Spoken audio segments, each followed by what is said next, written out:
Bonjour et bienvenue. Tout d'abord, merci à vous de vous arrêter. Merci à toutes les personnes qui s'abonnent à cette chaîne. Merci de vos commentaires, de vos likes.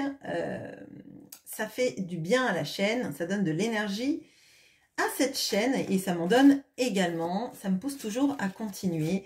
Et voilà, donc merci à vous. Alors, aujourd'hui, on va faire un tirage avec le Naïve Tarot et l'Oracle. Tous les deux sont de Isawatt. On va regarder... Ok. Bon. Alors, il y a beaucoup de choses qui tombent. Alors, si on met de côté ma maladresse légendaire, bien évidemment, il y avait le cavalier de bâton, il y a le 3 de denier, il y a peut-être quelque chose qui est en train de se débloquer. Chez votre autre, hein, notamment la capacité d'action. Le suspense est insoutenable, effectivement. Alors, et peut-être une volonté aussi avec le 3 de denier de mieux coopérer. Hein, de peut-être d'arrêter de regarder un peu ce qui arrange cette personne, ou en tout cas ce qui l'arrange ou la dérange, comme vous voulez, et peut-être plus regarder où va la relation, le couple, et décider de quelque chose un peu plus en commun. Allez. Comment vous voit cette personne?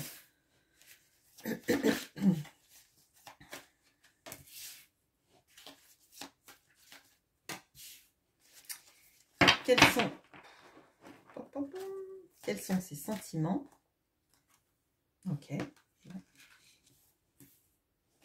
Et quelles sont les actions qu'on a vues avec le cavalier de bâton que cette personne a envie d'entreprendre vis-à-vis de vous? Ok. Alors, ok, bon. Comment vous voit cette personne? Quels sont ses sentiments? Bon. Et quelles sont les actions? Ok, bon, parfait. Allez, comment cette personne vous voit? On a la reine de bâton et la maladie. Alors là, il y a une magnifique chanteuse. On a vraiment même l'impression que c'est elle est accompagnée d'un orchestre de jazz. On a le 3 d'épée et le playboy. Oh. On a l'as d'épée et la joie. Alors là, c'est un tirage étonnant parce que j'ai l'impression que pour votre autre, vous avez quelqu'un dans votre vie que vous l'avez supplanté avec quelqu'un d'autre. Il y a quelqu'un d'autre dans votre vie et moi j'ai l'impression que ça le rend malade. Là, il y a beaucoup de jalousie, je vous le dis clairement. Parce que cette personne vous voit, alors peut-être qu'elle a vu des photos de vous sur des réseaux, peut-être qu'elle vous a croisé dans la rue, peut-être que quelqu'un lui a parlé de vous et que ça a fait ressortir cette sorte d'attraction en fait, parce que moi je sens vraiment l'attrait, hein, l'attrait pour vous. Avec la reine de bâton, on a plutôt quelqu'un d'indépendant et vous voyez, les projecteurs sont braqués sur vous et j'ai l'impression que cette personne, elle se dit mais presque elle est trop belle pour moi ou il est trop beau pour moi, on a cette notion là, où maintenant en fait cette personne elle brille et moi en fait je suis dans l'ombre. Vous voyez ce genre un peu comme si elle était dans le public alors que vous avez les projecteurs sur vous. Et il y a cette notion là avec la maladie de se dire cette personne elle voudra pas de moi parce que comme si je ne suis pas assez bien, je suis pas à la hauteur et moi je brille pas. Mais bon, on a vraiment cette notion là et c'est renforcé avec ce 3 d'épée et le playboy. Alors moi l'impression que j'ai c'est que cette personne elle vous a fait du mal à un moment donné parce qu'elle vous a pas donné l'attention nécessaire, peut-être l'affection hein, que vous méritiez, en tout cas une sorte de réciprocité sentimentale. Et là, elle se dit en fait avec ce que vous dégagez vous, de charisme, de beauté, d'attirance, vous allez partir avec quelqu'un d'autre. Ou vous êtes en train de partir avec quelqu'un d'autre. Il y a cette notion-là, en fait, de quelqu'un qui va partir avec le gros lot. En l'occurrence, le gros lot, c'est vous. bon, vraiment, là, moi, je sens la jalousie, la jalousie, la jalousie. Et j'ai l'impression qu'en fait, elle se dit que vous êtes en train de prendre un nouveau tournant dans votre vie et que c'est fluide, c'est rapide et ça vous amène vers la joie. Là où en fait, cette personne, elle a des énergies actuellement qui sont pas très jolies. Vous voyez, c'est un petit peu comme si cette personne, elle était dans l'ombre, que vous êtes dans la lumière et qu'elle se dit, ben moi en fait, tout ce que je peux lui donner, c'est rien qui la fera briller autant que ce qu'elle brille maintenant. Enfin, elle, il, hein, je vous laisse adapter, bien évidemment. Alors, là, pour cette personne, vous avez des nouvelles conscientisations. Vous avez des choses qui vous ont sauté à l'esprit, je dirais, hein, parce que l'as d'épée, c'est ce qui peut symboliser l'épiphanie. Et que vous êtes sur un chemin, en fait, sur une longue virée vers votre bonheur à vous, et que ça passe par être loin de cette personne. Voyez, là pour moi, on a quelqu'un qui est jaloux de votre vie, de qui vous pouvez fréquenter, de potentiellement un partenaire, une partenaire qui pourrait vous convenir mieux que lui ou elle, et de se dire que finalement cette personne elle n'est pas à la hauteur, elle vous rendra pas heureuse, vous l'êtes vous-même déjà, seul, vous brillez. Vous voyez, c'est un petit peu, en fait, comme si cette personne, elle vous entraînait dans l'ombre alors que vous êtes dans la pleine lumière. Et il y a quelque chose sur, vous n'avez pas besoin d'elle pour briller, et maintenant, il y a quelque chose qui sort de vous et qui fait que vous en avez encore moins besoin. Bon, les sentiments maintenant. On a l'as de denier et le fric. On a l'ermite et le muret. Est-ce que l'ermite ne voit pas bien et que du coup, il va se prendre le muret? Et le 7 de coupe et le théâtre. Ok, bon, alors. Moi, je dirais que votre autre, là, à force d'être dans l'introspection, à force de se faire des films sur ce qui pourrait se passer dans votre vie, c'est quelqu'un qui ne fait rien. C'est quelqu'un, visiblement, qui s'est intéressé à ses nouveaux départs dans la vie, ses projets, son argent, ce qu'il pouvait faire avec, à porter des masques, parce qu'à un moment donné, c'est quelqu'un qui a voulu un peu tout avoir sans faire de choix. Alors, ça ne veut pas dire que c'est un choix entre deux partenaires, mais potentiellement, vous voyez, l'idée de profiter, de jouir sans entrave. Voilà, je le ressens comme ça. Et surtout, de ne pas lâcher quoi que ce soit. Hein. Donc, on a ça, vous voyez, là, le 7 de coupe, c'est quelqu'un qui prendra bien un gâteau de chaque parce qu'il n'a pas envie de choisir. Bon, avec le théâtre, on a cette notion-là de porter des masques. Personne ne sait vraiment ce qu'il pense, personne ne sait comment il réagit, vers quoi va son cœur, et je dirais presque même pas lui, d'accord? Ou lui ou elle, hein, ok? On a quelqu'un qui reste dans l'ombre, hein, vraiment, et on a vraiment cette notion-là hein, de l'ermite, qui est éclairé par sa petite lanterne, mais sa petite lanterne, moi je le ressens qu'elle brille tellement faiblement que il va droit dans le mur. Hein.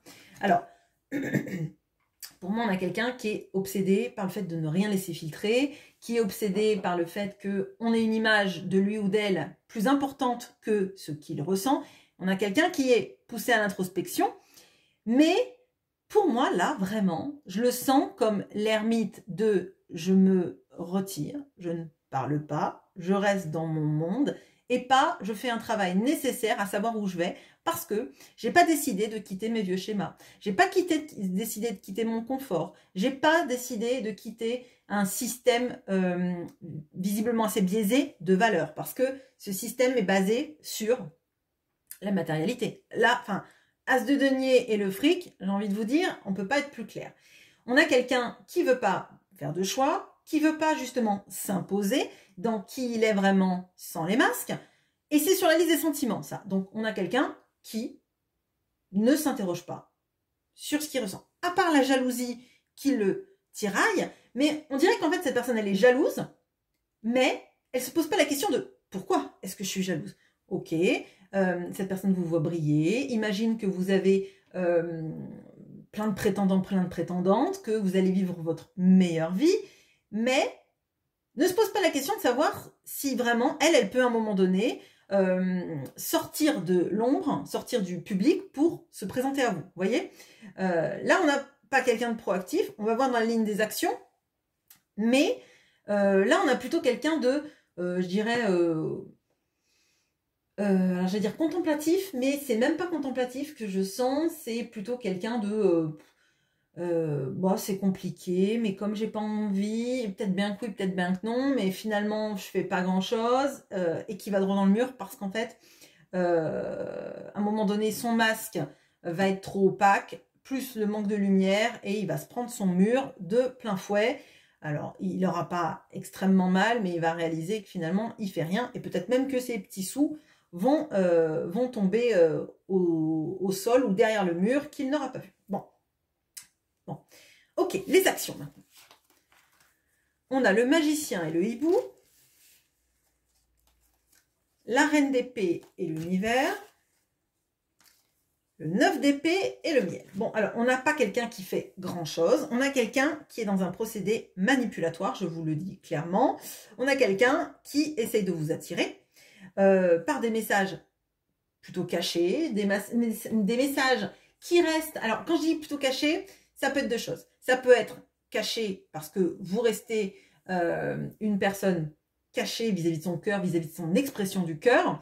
Ça peut être aussi parce que on ne dit pas vraiment ce qu'on ressent, on reste dans une sorte d'entre-deux, peut-être même mi-ami, mi-amoureux, quelque chose qui ne dit jamais son nom. Comme ça, en fait, finalement, on ne peut jamais le confronter et lui demander, alors je dirais des comptes. Je ne sais pas si on doit demander des comptes, mais en tout cas, on a vraiment cette énergie-là. Quand je vous dis manipulatoire, c'est que vraiment avec le magicien, on a cette notion-là. Et en plus, vous voyez, là, ce magicien, il a les mêmes yeux que le masque. Hein, donc, je ne sais pas si vous voyez bien, mais il a des yeux vides, en fait. Il a des yeux vides, donc on ne voit pas à l'intérieur du regard qu'est-ce qui est vraiment derrière. Qu'est-ce que dans l'âme, qu'est-ce qui brille dans l'âme. Et j'ai l'impression parce que c'est tout noir. Enfin, je veux dire, c'est pas une notion de dire qu'il est toxique ou quoi que ce soit, mais comme il ne cherche pas qui il est vraiment, comment c'est, etc., bah forcément, c'est difficile de le laisser ça jaillir de soi. On a la reine d'épée et l'univers, et j'ai l'impression qu'on a quelqu'un là qui tente par tous les moyens. Alors, je ne sais pas si c'est vraiment conscient, mais on a le procédé de la loi de l'attraction, vous voyez, de la loi de la manifestation. On a quelqu'un qui cherche à comment vous attirer. Alors, ça peut être des procédés vraiment... j'allais dire basique. Bon, si vous êtes en contact sur les réseaux, vous pouvez voir ces réseaux, mettre des photos pour vous rendre jalouse ou jaloux, des photos de je suis super bien pour que ça vous pique, etc., etc. Et à mon sens, ça peut produire que l'effet contraire. Mais comme cette personne, elle sait pas où elle, j'allais dire, elle sait pas où elle crèche. Bon, elle sait pas ce qu'elle fait. Elle réfléchit pas en fait, et surtout, elle fait pas les choses avec le cœur. Elle les fait plutôt en réaction, je dirais. Bon. On a le 9 d'épée et le miel. Bon, cette personne, de toute façon, elle est amenée à voir que elle est toujours dans le tout, le rien. Il n'y a jamais de juste milieu. C'est soit je suis dans l'obsession et je vais pas bien, soit j'essaye de faire en sorte que tout aille bien. Mais pour moi, c'est très dans la vitrine, c'est très dans les masques en fait, hein, tout ça. Parce qu'en fait, on n'a pas un juste milieu cohérent, on a toujours quelqu'un qui essaie de faire un grand écart entre je vais pas bien, je suis en obsession, et puis après je reprends du poil de la bête, j'essaie de la tirer, mais c'est quelqu'un qui ne s'engage pas dans un processus de venir à la conquête, c'est quelqu'un qui reste toujours dans un entre-deux pour jamais vraiment s'engager dans les mots, dans les paroles, dans les actes, etc. Et je crois que je pense que vous, ça devient compliqué tout ça. Alors, qu'est-ce qu'on peut avoir? Je vais regarder. Qu'est-ce qu'on peut avoir comme conseil pour vous vis-à-vis de ce genre d'attitude? Le 2 de bâton et l'alignement. Bon. Alors, qu'est-ce qui va être important pour vous?